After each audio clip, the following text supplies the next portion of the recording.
Efsanelerle dolu antik Yunan'a hoş geldiniz. Bugün sizi güzelliğiyle tanrıları bile kıskandıran ancak kaderin acı bir cilvesiyle adı lanetle anılan bir kadının Medusa'nın hikayesine götüreceğim. Hazırsanız bu trajik yolculuğa başlayalım. Her şey denizin derinliklerinde tanrıların bile gözlerini kamaştıran bir güzellikle başladı. Medusa, deniz tanrıları Phorkys ve Keto'nun 3 kızından biriydi. Diğer 2 kız kardeşi Steno ve Euryale ölümsüz gorgonlar olarak doğmuştu. Ancak Medusa ölümlüydü. Ve bu ölümlülüğü onun hem en büyük zaafı hem de en büyük trajedisi olacaktı. Medusa'nın güzelliği dillere destandı. Altın sarısı saçları omuzlarından bir şelale gibi dökülür. Gözleri ise en parlak yıldızlardan bile daha ışıltılıydı. Atina sokaklarında yürüdüğünde insanlar durup onu hayranlıkla izlerdi. Bu güzellik sadece ölümlülerin değil, Olimpos'un zirvesindeki tanrıların da dikkatini çekmişti. Güzelliğinin farkında olan Medusa, kendini tanrılara adamaya karar verdi. Bilgelik ve savaş tanrıçası Athena'nın tapınağında bir rahibe oldu. Bu, onun için büyük bir onurdu. Athena'ya hizmet etmek, saflığını ve bağlılığını kanıtlamak anlamına geliyordu. Tapınağın katı kuralları vardı. Rahibelerin bekaret yemini etmesi ve hayatlarını sadece tanrıçaya adaması gerekiyordu. Medusa bu yemini büyük bir sadakatle tuttu. Yıllar boyunca tapınakta görev yaptı, dualar etti ve Athena'ya olan bağlılığıyla tanındı. Ancak Olimpos'un en güçlü tanrılarından biri, denizlerin hakimi Poseidon, Medusa'nın güzelliğine karşı koyamadı. Poseidon onu uzun zamandır izliyordu ve içindeki arzu zamanla bir takıntıya dönüştü. Medusa'nın Athena'ya olan bağlılığı Poseidon'un gözünde onu daha da çekici kılıyordu. Bir gün Medusa tapınakta yalnızken Poseidon karşısına çıktı. Tanrının gücü ve heybeti karşısında Medusa korkuyla titredi. Poseidon'un niyetini anlamıştı. Yalvardı, yakardı, tanrıçasına sığındı. Ancak Poseidon onun yalvarışlarına kulak asmadı. Athena'nın kutsal mabedinde, tam da tanrıçanın heykelinin önünde Medusa'ya zorla sahip oldu. Bu korkunç olay, Medusa'nın hayatını sonsuza dek değiştirecek bir felaketin başlangıcıydı. Tapınak kirlenmişti. Medusa'nın yemini bozulmuştu. Olan biteni gören Athena, öfkeyle dolup taştı.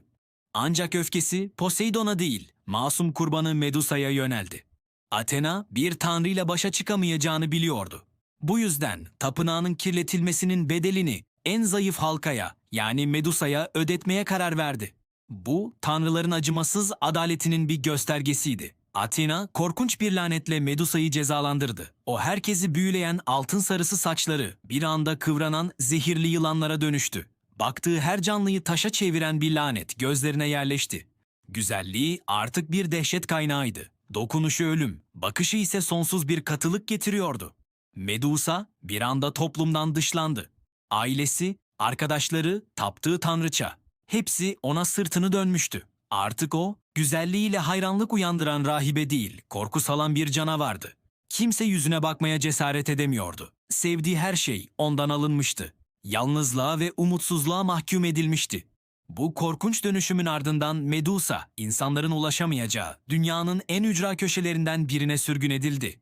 Ölümsüz kız kardeşleri Steno ve Euryale onu yalnız bırakmadı. Kardeşlerinin bu sadakati Medusa'nın karanlık dünyasındaki tek ışık kaynağıydı. Birlikte kimsenin onlara ulaşamayacağı bir adada yaşamaya başladılar. Ancak Medusa'nın laneti peşini bırakmıyordu. Adına canavar deniyordu ve kahraman olmak isteyen herkes onun başını getirmek için yola çıkıyordu. Yıllar boyunca sayısız savaşçı adaya ayak bastı. Kimi şan şöhret, kimi ise kralların vaat ettiği ödüller için geliyordu. Ancak hepsi Medusa'nın gözlerine sadece bir anlığına bakmanın bedelini taştan birer heykele dönüşerek ödedi. Ada, zamanla Medusa'nın kurbanlarının oluşturduğu bir heykeller bahçesine döndü. Her bir heykel, Medusa'nın acısını ve yalnızlığını daha da derinleştiriyordu. O, saldırmak için değil, kendini korumak için savaşıyordu.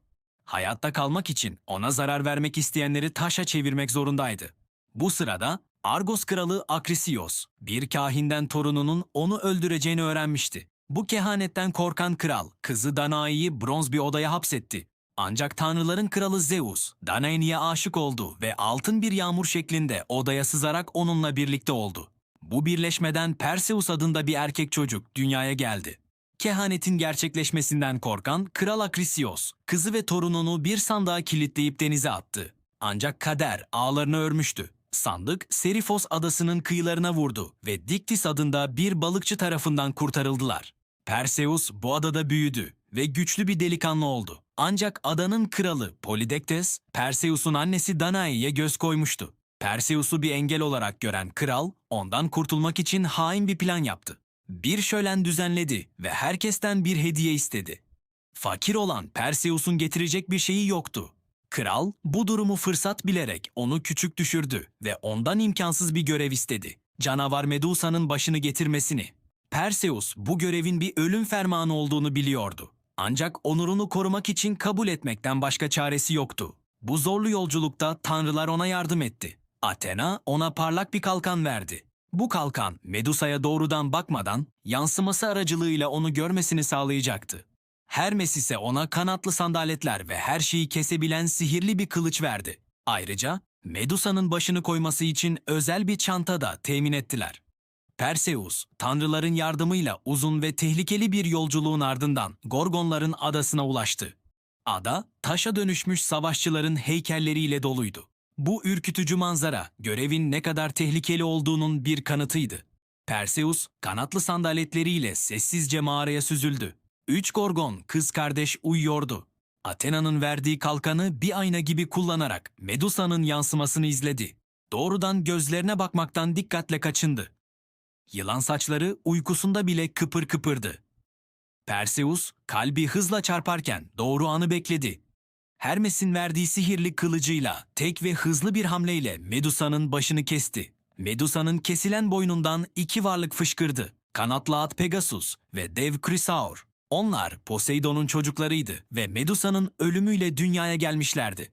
Gürültüye uyanan ölümsüz kız kardeşler Steno ve Euryale korkunç bir çığlıkla Perseus'un üzerine atıldılar. Ancak Perseus, Medusa'nın başını sihirli çantaya koyup kanatlı sandaletleriyle hızla gökyüzüne yükseldi ve oradan uzaklaştı. Medusa'nın hikayesi burada bitmedi. Başı, ölümünden sonra bile gücünü koruyordu. Perseus, geri dönüş yolunda bu gücü birkaç kez kullandı. Annesini Kral Polidektes'in zulmünden kurtarmak için saraya gittiğinde, kral ve yandaşlarına Medusa'nın başını göstererek onları taşa çevirdi.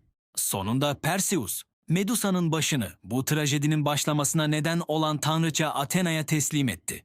Athena bu korkunç gücü kendi zırhına yani Aegis'e yerleştirdi. Böylece Medusa'nın laneti bir zamanlar ona ihanet eden tanrıçanın bir silahı haline geldi. Medusa'nın hikayesi, güzelliğin, ihanetin ve adaletsizliğin trajik bir öyküsüdür. O bir canavar olarak doğmadı, bir canavara dönüştürüldü. Kurban olduğu bir suçun cezasını çeken, yalnızlığa ve nefrete mahkum edilen bir kadındı. Onun öyküsü bize gücün nasıl kötüye kullanılabileceğini ve masumiyetin nasıl kolayca yok edilebileceğini hatırlatır. Medusa, bakışıyla insanları taşa çeviren bir canavar mı? Yoksa tanrıların acımasız oyununda piyon olmuş trajik bir kurban mı? Karar sizin. Bu efsanevi yolculukta bana katıldığınız için teşekkür ederim. Yeni hikayelerde buluşmak üzere. Kanala abone olmayı ve bildirimleri açmayı unutmayın. Hoşça kalın.